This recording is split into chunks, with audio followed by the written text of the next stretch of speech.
السلام علیکم ورحمۃ اللہ وبرکاتہ۔ بسم اللہ الرحمن الرحیم۔ سبق نمبر 20 میں کچھ چیزیں اجمالاً بیان کیے تھے کہ ان کی وضاحت کریں گے۔ ان میں سب سے پہلا لیک ٹائم یعنی چاند اور سورج کے غروب ہونے کا درمیانی وقفہ، یہ کتنا ہونا چاہیے۔ دوسرا الانگیشن، اس کا مطلب یہ ہے کہ کسی بھی سیارے کا سورج کے مرکز سے زاویئی فاصلہ یعنی بعد از شمس، اس کو استطالہ بھی کہا جاتا ہے۔ تیسرا چیز الٹیچیوڈ تھا، یعنی چاند کا ارتفاع، یعنی غروب شمس کے وقت افق سے چاند کا ارتفاع کتنا ہے، افق سے چاند کتنا بلند ہے۔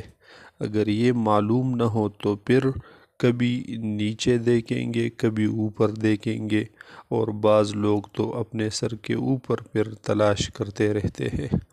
تو الٹیچیوڈ یعنی ارتفاع چاند بھی جاننا ضروری ہے۔ چوتھا چیز ریلیٹیو عظیمت ہے۔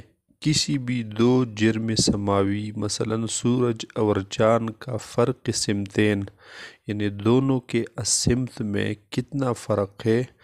السمت کے بارے میں بتایا تھا پچھلے اسباق میں کہ السمت نقطۃ الشمال سے زاویئی دوری ہوتی ہے بطرف مشرق۔ تو غروب شمس کے وقت سورج اور چاند کا السمت کیا ہے، اس کو معلوم کرنا بھی ضروری ہے تاکہ ایک خاص جانب آپ کھڑے ہوں اور چاند کو تلاش کریں، ادھر ادھر آسمان میں نظر نہ دوڑائے۔ پانچواں چیز فیز آف مون، اس کا مطلب یہ ہے کہ چاند کا کتنا روشن حصہ ہمارے جانب ہے۔ چھٹا چیز ایج آف مون، کہ غروب شمس کے وقت چاند کی کتنی عمر ہے، یعنی حالت محاق سے نکلنے کا کتنا وقت ہوا ہے۔ عین ولادت کے وقت یعنی حالت محاق میں چاند کی عمر 0 ہوتی ہے، پھر رفتہ رفتہ اس کی عمر زیادہ ہو جاتی ہے۔ ساتواں چیز ویدھ آف مون، چاند کی چوڑائی کتنی ہے۔ غروب شمس کے وقت ان تمام اشیاء کی مقداروں کو مد نظر رکھتے ہوئے چاند کے نظر آنے یا نہ آنے کی پیشن گوئی کی جاتی ہے، جس کے لیے مختلف ماہرین نے مختلف معیارات بنائے ہیں۔ ان سے کی جانے والی پیش گوئی اگرچہ 100% یقینی نہیں ہوتی، لیکن کم از کم 90 سے 95% تک درست ہوتی ہے۔ البتہ اگر تمام ماہرین چاند نظر نہ آنے کی متفقہ پیش گوئی کر دیں تو وہ اس دن نظر نہیں آ سکتی۔ یہ بار بار تجربے سے اور مشاہدے سے معلوم ہوئی ہے۔ لیکن اگر چاند نظر آنے کی پیش گوئی کر دے تو پھر چاند نظر آتی ہے، بشرطے کہ مطلع صاف ہو۔ کبھی کبھی تمام معیارات کے مطابق چاند نظر آنے کا امکان ہوتا ہے، مگر افق پر بادل ہونے کی وجہ سے چاند نظر نہیں آتی۔ تو پھر ہم ان ماہرین کے اتفاق کے پیچھے نہیں چلیں گے بلکہ شریعت کے حکم کے پابند ہوں گے۔ شریعت کا حکم یہ ہے، صوموا لرؤیتہ وافطروا لرؤیتہ، یعنی روزہ اور عید رؤیت ہلال کے ساتھ ہوں گے۔ جب کسی رکاوٹ کی وجہ سے نظر نہیں آیا تو اگرچہ افق پر چاند موجود ہو مگر ہم روزہ و افطار نہیں کریں گے۔ فَإِنْ غُمَّ عَلَيْكُمْ فَأَكْمِلُوا الْعِدَّةَ 30، اگر رکاوٹ ہو تو پھر 30 دن پورے کریں گے، ان حسابات کا کوئی لحاظ نہیں رکھیں گے۔ یعنی اس تعارض میں پھر شرع کے مطابق فیصلہ کریں گے۔ البتہ کبھی کبھی تمام ماہرین کے نزد چاند دیکھنا ممکن نہیں ہوتا، اور پھر بھی بعض لوگ چاند دیکھنے کا دعویٰ کرتے ہیں، تو پھر ان کی اس گواہی کو پرکھیں گے، شرعی اور فنی اعتباروں سے دیکھیں گے کہ اس گواہ کو کہیں غلط فہمی تو نہیں ہوئی ہے، یہ غلط بیانی تو نہیں کرتا، اس لیے کہ یہ صرف خبر نہیں بلکہ ایک گواہی ہے، اور گواہ کی گواہی کا تزکیہ کرنا اور بدیہیات سے خلاف نہ ہونا ضروری ہے۔ اوپر جو 7 چیزیں بتائی، ان میں پھر 2 چیزیں ضروری شرائط ہے، ایک چاند کی ولادت ہو گئی ہو، اور دوسرا یہ کہ چاند افق پر موجود ہو۔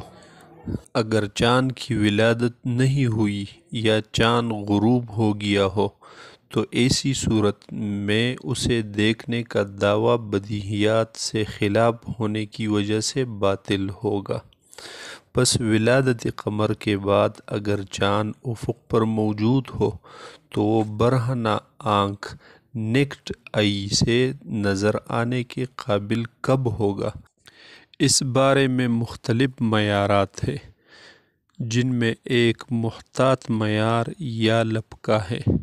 اسی معیار کے مطابق اگر الانگیشن یعنی فرق بین الشمس والقمر اگر 8.5 درجے سے کم ہو تو برہنہ آنکھوں سے پھر چاند نظر نہیں آ سکتا، کیونکہ اس باریک چاند کی روشنی افق پر موجود آسمانی چمک دمک سے کم ہوتی ہے۔